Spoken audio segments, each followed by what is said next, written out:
В ходе проведения операции МАК-2018 и реализации оперативной информации сотрудниками ОП номер 2 Управления МВД России по городу Грозный совместно с сотрудниками СОБР «Терек» по улице Узуева города Грозный была остановлена автомашина марки Ford Focus под управлением Сулейманова Ислама 62-го года рождения, у которого в ходе досмотра автомобиля обнаружена марихуана. По данному факту собран материал.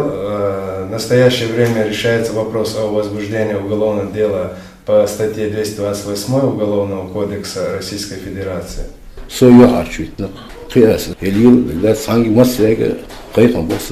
В отдел МВД России по Чатойскому району начала поступать оперативная информация о том, что уроженец Чатойского района выехал на временное проживание в город Пятигорск Ставропольского края, организовал межрегиональный канал доставки в Чеченскую Республику психотропных препаратов для распространения среди местных жителей, в частности среди молодежи.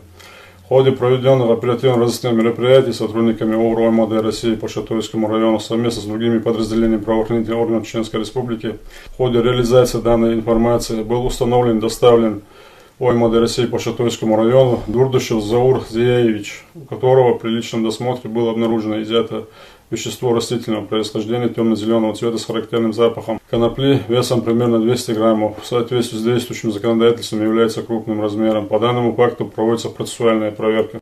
В ходе реализации ранее полученной информации сотрудника отдела МВД по городу Аргун, совместно сотрудник УР МВД по Чеченской Республике и Республике Ингушетия, задержан житель города Аргуна 1965 года рождения, при личном досмотре у которого был обнаружен в сумке пакет с схожим веществом на героин, весом примерно 500 граммов, который отправлен на экспертизу. Задержанный дает признательное показание, решается вопрос о возбуждении уголовного дела.